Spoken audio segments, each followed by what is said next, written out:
La Biblia no está escrita para decir lo que tú quieres que diga, sino lo que ella quiere decir. La Biblia no está para ser disminuida ni aumentada. Revela lo que yo necesito cotidianamente para mí, pero revela también la marcha, el camino necesario para la iglesia. Me dice sobre todas las cosas algo muy importante. Me dice que Dios no está interesado en religión, que Dios está interesado en relación.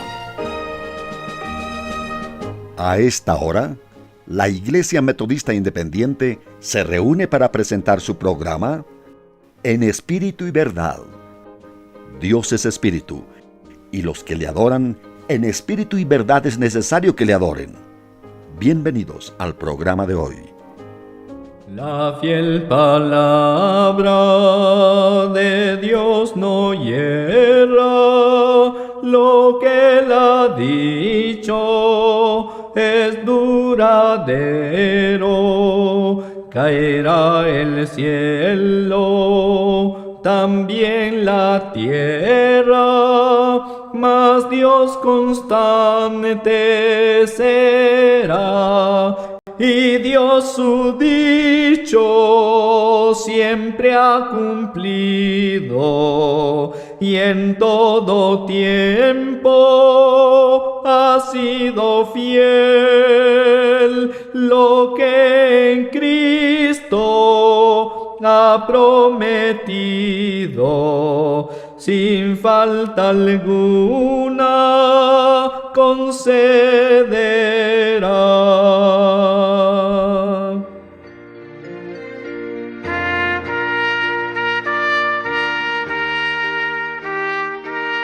Entender que la Biblia domina todo el ámbito, o debe dominar todo el ámbito de la vida cristiana, y sobre todas las cosas la Biblia condiciona el púlpito, sustenta el mensaje, forma a los creyentes, edifica al pueblo de Dios, y Dios habla a todos nosotros por medio de la Biblia.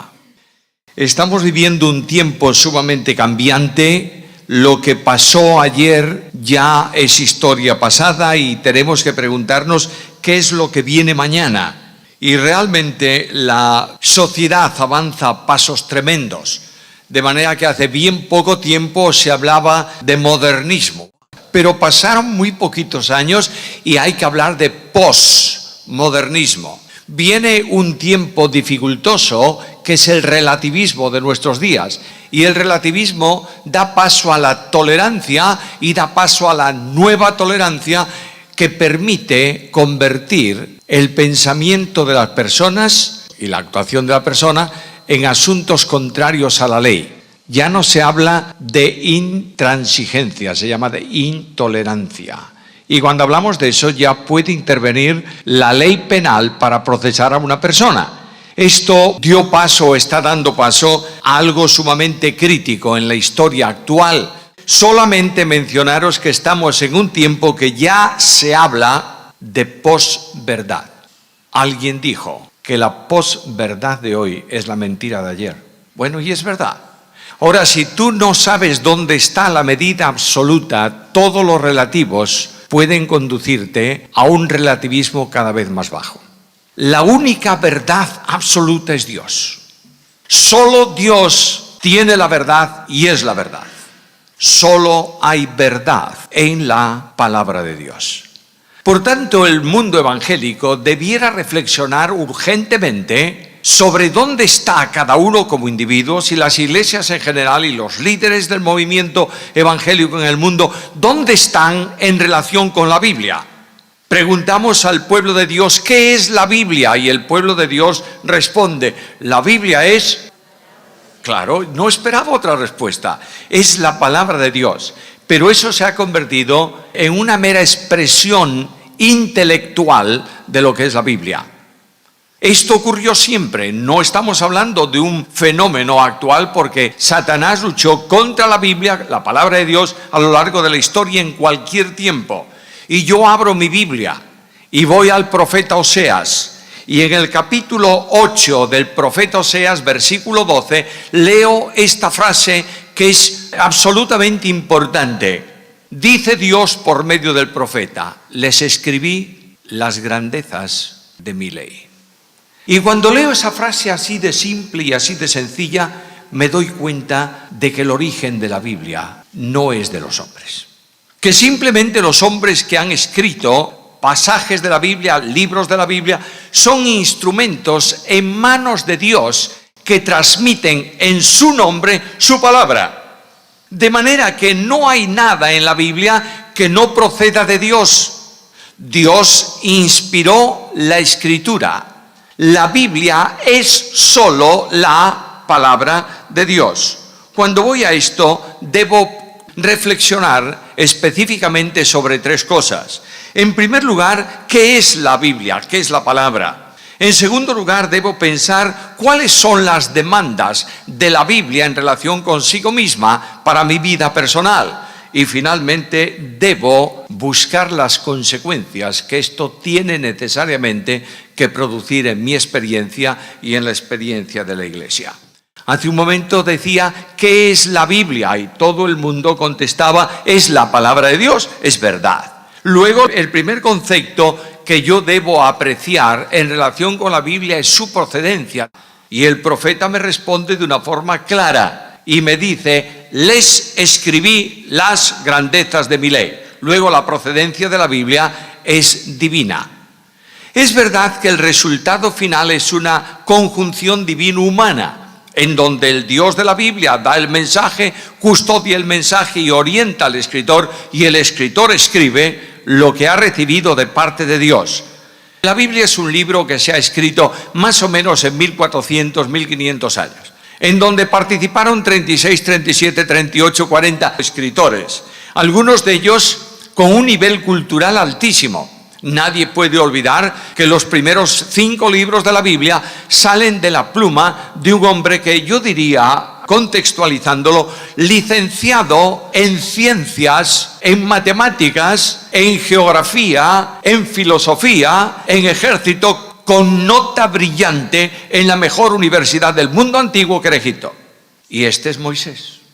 Un poco más adelante te encuentras estrategas militares como Josué.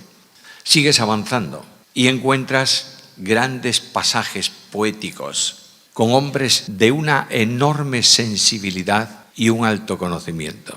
David, Salomón. Vienes al tiempo de los profetas. Hay brillantísimos hombres escribiendo ahí, pero naturalmente alguno también es de una condición social muy humilde, como ese profeta que se llama a sí mismo boyero y recogedor de higos silvestres. Vaya condición social. Pero toda la Biblia, en el Antiguo, y pasamos al Nuevo Testamento y ocurre lo mismo, los escritores primarios son gente bastante humilde, aunque no inculta, por favor, del mar de Galilea o del entorno de Galilea. Luego hay un rabino muy conocedor, brillante conocedor de las Escrituras, perseguidor de la Iglesia, y así podemos llegar y avanzar hasta el final. Pero lo que me sorprende, lo que sorprende a cualquiera que se aproxima a la Biblia, es que la Biblia, en el libro primero escrito, que probablemente fue el libro de Job, y el último libro del Nuevo Testamento, entre ambos no existe ningún tipo de contradicción. El mensaje es fluido. Es verdad que es una revelación progresiva. Es verdad que la revelación final del Nuevo Testamento es mucho más amplia que la que había o la que se recoge en el libro de Job.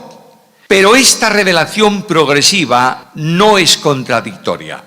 Simplemente sobre las mismas verdades se hacen mayores dimensiones de precisión y de conocimiento para que nosotros finalmente tengamos en nuestras manos los 66 volúmenes de la Escritura que son de origen celestial. Dios habla en ellos. Lo sorprendente es que los hombres de nuestro tiempo no quieren darse cuenta de que solo Dios y nada más que Dios tiene autoridad. Y que solo Él, por medio de su palabra, puede llegar a tocar la conciencia del individuo. Y que la Biblia es viva y eficaz y más penetrante que toda espada de 2 filos. Y que la Biblia revela lo que yo necesito cotidianamente para mí, pero revela también la marcha, el camino necesario para la Iglesia. revela el desarrollo conforme a Dios de la familia, revela estructuras sociales que no han sido nadie capaz de superar en la historia de la humanidad. Me dice sobre todas las cosas algo muy importante. Me dice que Dios no está interesado en religión, que Dios está interesado en relación. Me dice que Dios está llamando a las personas a salvación, no importa en qué tiempo, para que todas ellas tengan en un encuentro personal con Cristo, el único Salvador de los hombres, tengan perdón de pecados y vida eterna. ¿Lo creéis o no? Vida eterna. ¿Te das cuenta que eso es una imposibilidad metafísica absoluta? La vida eterna es privativa y potestativa del único que es eterno. ¿Y quién es eterno? Dios. Ahora, ¿cómo yo, criatura limitada y temporal, puedo tener la vida eterna? Bueno, alguien me dice, creyendo en Cristo. Muy bien. ¿Y qué dice la Biblia que es creer en Cristo? La fe que salva, que vincula con Cristo, que produce en el contacto con Él la recepción de la vida eterna, no es una fe intelectual, es una fe vivencial. Porque Pablo dice que no se cree con la mente, sino con el corazón. Y está hablándome de una relación de entrega incondicional a Dios. Y aquí tenemos un enorme secreto que destruye absolutamente el evangelio light que algunos predican en el tiempo de hoy. Ese evangelio que dice que Dios hizo una parte y tú tienes que hacer otra. Escúchame, por favor. El mensaje de Dios es clarísimo. Dios y solo Dios salva. Y solamente Él ha hecho la provisión de salvación. Y solamente Él planificó la salvación en la eternidad. Y solo Él la ejecutó en el tiempo. Y solo Él la otorga al hombre que por fe cree en Jesucristo y le confiere la condición de su hijo, miembro de su casa y familia. ¿Entiendes esto o no? Frente a un evangelio que habla simplemente de un cambio experimental en tu vida, ¿tienes un problema? Puedes salir esta noche sin problema, ¿no? Sales con dos, con el que trajiste y con el otro de mala concepción acerca de Dios. ¿El evangelio que tenemos que predicar está en la Biblia o no? ¿Lo crees así? El apóstol Pablo dice que él predicaba la palabra de la cruz. Pero ese mensaje del evangelio de la cruz es un mensaje que es locura para el que se está perdiendo. Bueno, entonces cambiemos un poco el contenido del mensaje. Dulcifiquémoslo un poquito para que la gente lo entienda. Lamentablemente Pablo me dice, me advierte en la Biblia algo contundente, algo definitivo y dice, no hay otro evangelio. Y si alguien viene y te anuncia un evangelio que no sea este, sea anatema. Y tú dices, ¿qué problema? Es cuestión de racionalizar el evangelio para la sociedad de hoy. Estamos en una sociedad intelectual. Racionalicemos el evangelio. Escúchame, Dios te manda predicar el evangelio. El problema de salvar las almas es suyo. ¿Lo entiendes o no? Bueno, algunos dicen es que claro, el Dios de la Biblia ha venido al encuentro del hombre para salvación porque el hombre pecó y se perdía. Oh, qué necedad más grande. El Dios de la Biblia nunca actúa por condiciones o por condicionantes, porque es soberano y es libre. Y mucho antes de que Dios crease, y mucho antes de que Dios dijese, sea la luz, Dios dijo, sea la cruz. Y la planificación de salvación no obedece a la caída del hombre, obedece al propósito soberano de Dios. Está en mi Biblia. Y el apóstol Pablo me hace una advertencia muy seria. ¿Quién nos salvó y llamó con llamamiento santo, no conforme a nuestras obras, sino según su propósito y la gracia que nos fue dada en Cristo? ¿Cuándo? Antes de los tiempos de los siglos. Voy a mi Biblia y descubro que el Dios que ha mandado escribir y trajo a la existencia física su palabra es el Dios de la soberanía. ¿Tú crees en el Dios soberano o no? Si crees en el Dios soberano, tienes que saber que la Biblia es la expresión soberana de la palabra del soberano Dios. Cuando voy a la vida de Cristo, me doy cuenta que Cristo está vinculado con la Biblia. Cristo sube a las laderas sinuosas del mar de Galilea. ¿Qué hace Jesús?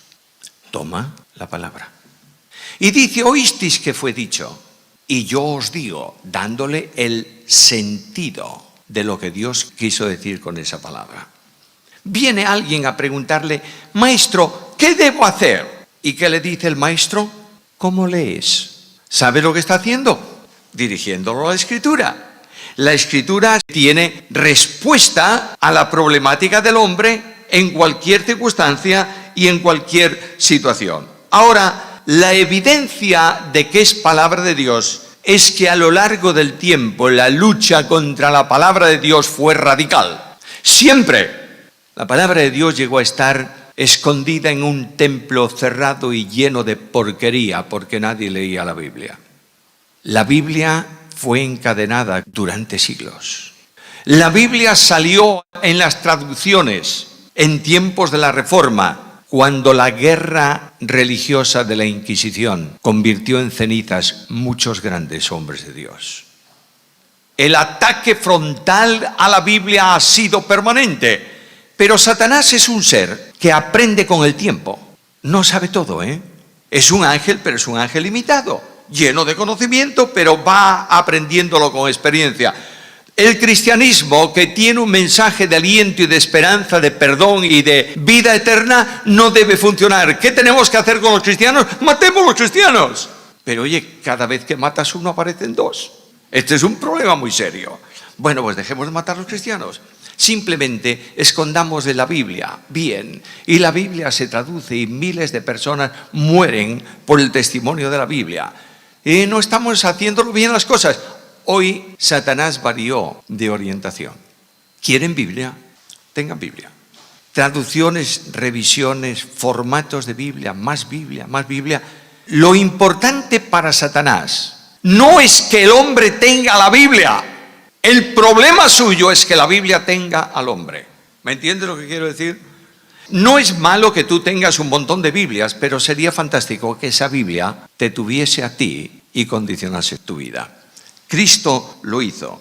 La evidencia de la inspiración divina y de que es un libro de Dios, entre otras, está en esto. Pero hay algo más. Aparte de la enseñanza de Jesús, la palabra de Dios es de Dios por el cumplimiento profético absoluto. El mundo liberal dijo muchas veces que las profecías se escribieron después de los sucesos. De manera que tienen un cumplimiento formidable porque se escribieron después de que aquello había ocurrido, una historia, una escena, un problema, una situación había ocurrido y el escritor lo redacta como en tiempo pasado, anunciándolo y el cumplimiento fue total. El argumento más contundente que yo tengo esta tarde es que voy a mi Biblia. Y leo cómo Dios establece a causa del pecado del pueblo de Israel la expansión, el esparcimiento por el mundo de ese pueblo. Ha dejado de existir como nación, fue perseguido, se ha procurado exterminar en más de una ocasión. Y de pronto, en el año 1948, el Estado de Israel surge como nación entre las naciones. Es una profecía reciente, se ha cumplido. Dios hace honor a su palabra. Y Jesucristo dijo, antes pasará el cielo y la tierra, que no se cumpla toda la palabra escrita, las tildes y las iotas. Es decir, los signos más pequeñitos, y me dice algo muy importante. La Biblia, la inspiración bíblica, no es conceptual como se enseña en algunos institutos llamados evangélicos. La Biblia no es inspirada cuando actúa en la persona. Toda la Escritura es inspirada por Dios. Y no solamente el concepto. El Espíritu de Dios sopló sobre las letras de la Biblia. De ahí que Pablo le diga a Timoteo, desde la niñez has sabido las sagradas Escrituras. Y ese término en griego, que puede ser utilizado para hablar de concepto o de palabra, es en ese lugar las mismas letras. Es probable que Timoteo aprendió las letras del alfabeto griego en la Escritura, porque tenía una madre que creía en la Escritura y una abuela que creía en la Escritura, porque eran personas de fe. Nuestra sociedad está buscando cauces para orientar y reestructurar las pasiones. Vivimos en un mundo degradado hasta el extremo. Cualquier cosa es lícita hoy.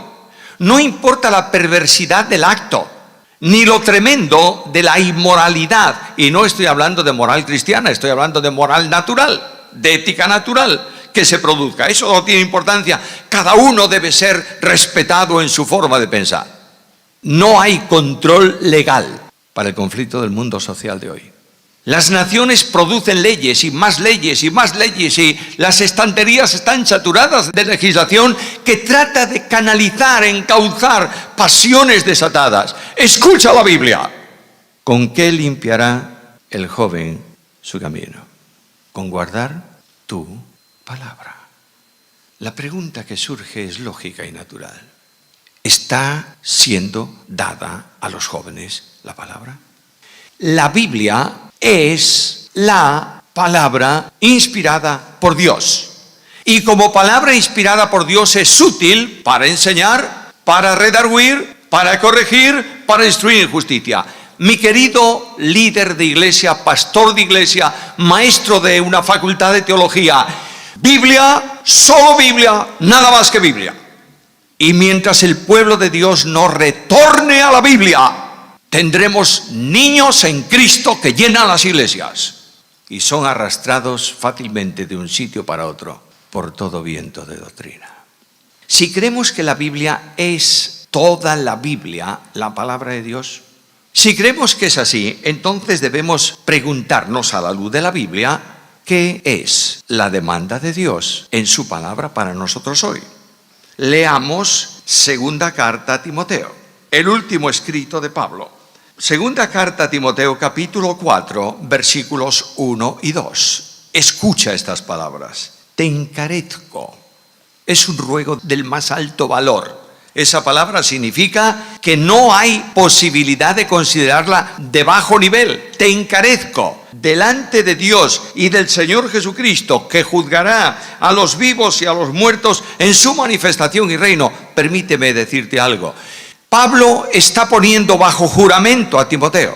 De otra manera, te conjuro por Dios, lo que tú me vas a responder, la acción que vas a tomar, constituye para ti un juramento hecho delante de Dios. Que prediques la palabra. No le dice otra cosa. Timoteo, en tu ministerio pastoral, evangelístico, de maestro, tienes que predicar la palabra. Y lo dice el gran predicador de la palabra. ¿Recordáis que cuando el apóstol se despide de la iglesia de Éfeso en la playa en Mileto, qué le dice? No he rehusado anunciaros que todo el consejo de Dios. El apóstol Pablo viene a Antioquía. Bueno, Bernabé va antes a Antioquía, a la iglesia.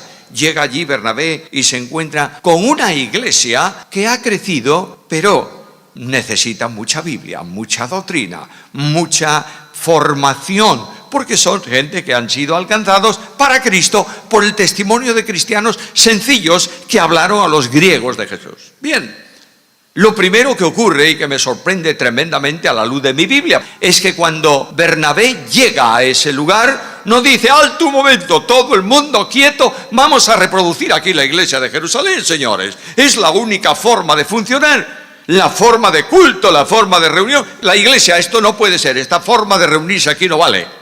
No hizo eso. Lo primero que dijo es, qué maravilla. ¿Esta es la manifestación de la gracia de Dios?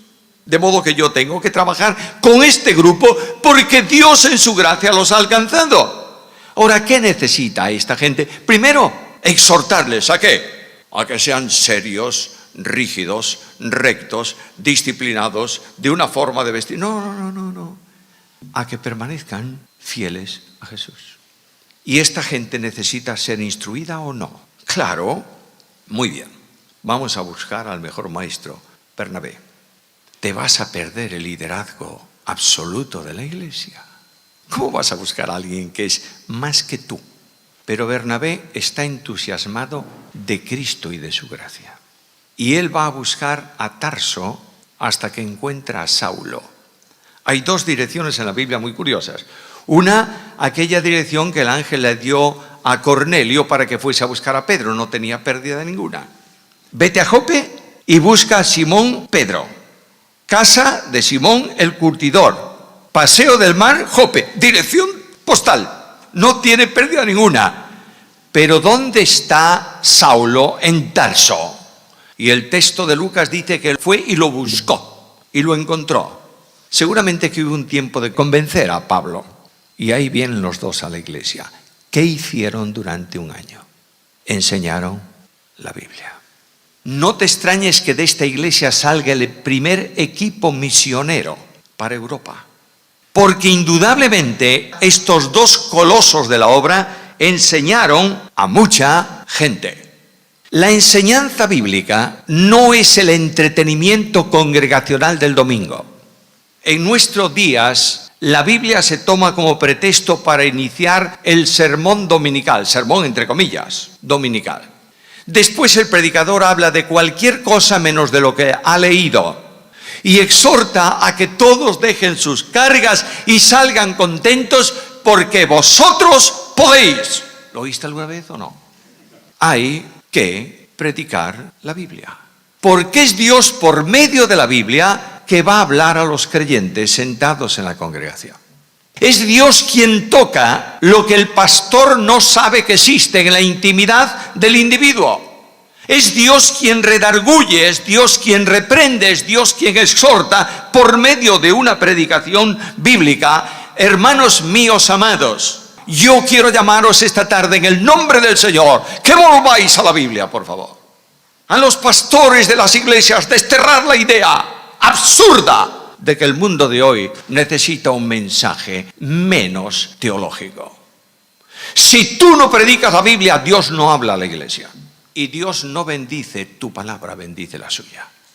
En segundo lugar, el que predica la Biblia necesita interpretar la Biblia. Pero escuchadme, por favor, el problema de la interpretación bíblica exige nobleza y respeto frente a la Biblia. La Biblia no está escrita para decir lo que tú quieres que diga, sino lo que ella quiere decir. La Biblia no está para ser disminuida ni aumentada.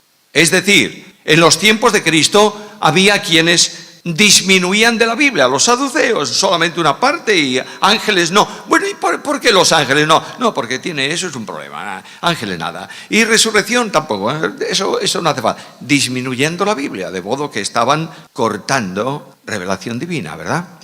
Pero había otros en sentido opuesto, pero tan nocivos como ellos, que eran los fariseos. Los fariseos no disminuían, ¿sabéis lo que hacían? Añadían. De modo que añadían a la Biblia y le daban la misma autoridad, añadían la tradición de los ancianos. Cargaban al pueblo de Dios con cargas legalistas que eran incapaces de soportar, pero ellos no las tocaban. La palabra de Dios es poderosa para que un niño venga con gusto al culto, para que un joven tenga una vida sonriente, para que los viejos no estén acordándose del pasado permanentemente. Porque la iglesia mejor no es la del pasado, es la actual y la del futuro. Y tenemos que marchar en esta dinámica, porque esta es la interpretación clara de la Biblia. Pero para eso, indudablemente, tenemos que preparar gente que interprete correctamente la Biblia. Hay una corriente por ahí que niega la inerrancia bíblica, en mayor o en menor grado. Lo diría de esta manera. Están en nuestras iglesias y en nuestras instituciones académicas. Y dicen, la Biblia es inspirada, pero el autor humano ha tenido ciertos errores numéricos o históricos que son evidentes. Si tú quitas una coma a la inspiración, has abierto el camino de cortar y sectorizar la Biblia. La Biblia entera es la palabra de Dios y esa Biblia marcará distinciones en los creyentes. Ahora, interpretar la Biblia no podemos añadir, no podemos quitar, pero escucha. El sector liberal ha acuñado una frase que funciona todavía. Hace muy poco tiempo lo leí en una revista evangélica, no voy a deciros de qué sector, que dice, hemos de mantener clara la distinción entre el Jesús de la historia y el Jesús de la fe. ¿Sabes lo que significa eso? Significa que los detalles que tenemos en los evangelios sobre la vida de Jesús, muchos de ellos nunca han ocurrido. Simplemente la Iglesia, para informar de lo que significa el poder de Cristo sobre los demonios, inventó la historia del endemoniado de Gadara, pero eso no existió nunca. Que la historia real no es que Cristo estaba en el medio del mar, es que estaba en la costa metido en el agua y los discípulos estaban despistados de dónde estaban debido al temporal. No te voy a poner más ejemplos. Escúchame, por favor. El Jesús de la historia es el Jesús de la fe y el Jesús de la fe es el Jesús de la historia. Y si tú haces una distinción mínima, estás rebajando la gloriosa persona de Emmanuel, Dios con nosotros. Hay otro problema, el problema de la interpretación subjetiva. ¿Qué quiero decir con esto? Bueno, es la favorita de muchos hoy. Escucha, te lo voy a decir en una sola frase. Dios me ha hablado. Bueno, y a mí también. El Espíritu Santo habla y dialoga con nuestro espíritu. Pero que yo sepa lo que el Espíritu Santo dice a nuestro espíritu es solo una cosa. Tú eres un hijo de Dios. Ahora sube el predicador al púlpito y dice a la congregación, hermanos, esta noche Dios me ha revelado. Y comienza a hablar de una revelación que no se sustenta en la Biblia. Pero como Dios le habló, tiene autoridad. Mentiroso, impío, infame. No hay nada que Dios pueda decirte hoy al margen de la Biblia. Dios no revela nada de lo que ha escrito y ha revelado nuevo. Por tanto, lo que tenemos es que desechar esa interpretación de los falsamente llamados apóstoles de nuestros días, que no tienen ningún tipo de autoridad, porque no descansa su teología en la Biblia. Dios exige formar maestros. ¿Para qué? Para que no haya niños. Nuestras iglesias, a medida que se deja la Biblia en el púlpito y en la enseñanza general de la iglesia, vamos generando niños en Cristo. El apóstol Pablo, cuando escribe la carta a los Efesios, la carta magna de la iglesia, dice que Dios dio a la iglesia dones para edificación y crecimiento. Dio ciertamente profetas y apóstoles, primeramente para escribir la Biblia y revelar en completo la doctrina bíblica, y después dice, y dio evangelistas, pastores y maestros. Los maestros, los pastores y los evangelistas tienen el don que los capacita, pero necesitan prepararse. Un gran maestro es una persona que a la luz de la palabra persevera en el estudio bíblico día a día. El pastor tiene que visitar a las ovejas cuando es necesario, alentar a los débiles y a los de poco ánimo y predicar la palabra. ¿Sabe lo que significa eso? Tiene que estudiar. Tiene que dedicar tiempo a preparar un mensaje, no técnico, un mensaje vivencial para la iglesia. La palabra en una iglesia así marcará distinciones. Por último, ¿cuál es la responsabilidad? Bueno, tengo que volver al texto de Pablo. Te mando. Y no olvidemos que cuando Pablo escribe, él mismo dice, reconoced que lo que yo os escribo son, ¿qué? Mandamientos del Señor. No te olvides que Pablo es un apóstol. Y Pablo, con la autoridad apostólica recibida, es enviada por Cristo para que enseñe la Biblia. El apóstol Pablo dice a Timoteo, lo que has oído de mí delante de muchos testigos, esto encarga a hombres fieles que sean idóneos, ¿para qué? Para enseñar también a otros. Escúchame, por favor. La cadena de instrucción descansa en la doctrina y la doctrina está en la Biblia.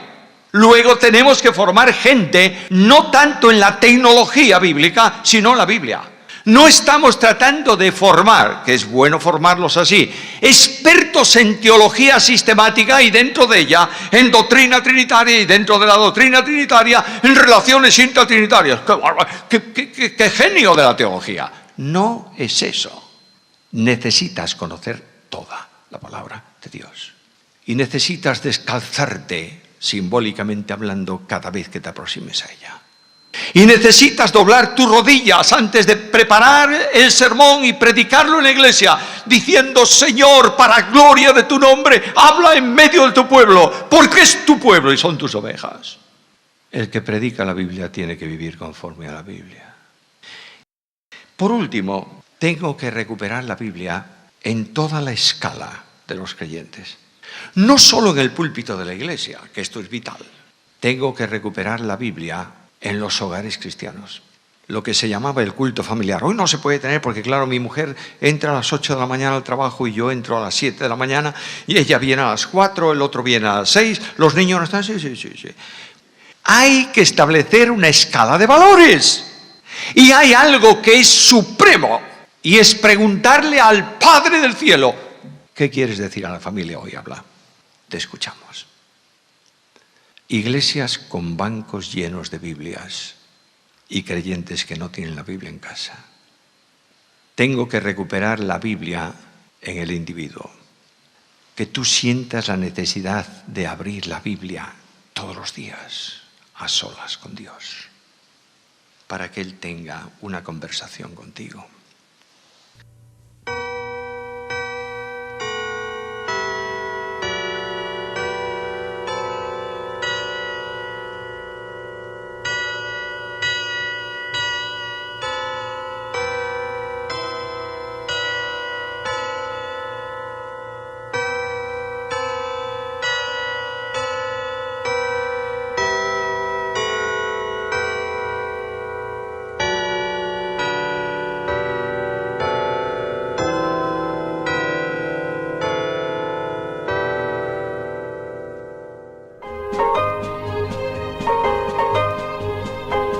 Hasta aquí, la Iglesia Metodista Independiente ha presentado En Espíritu y Verdad.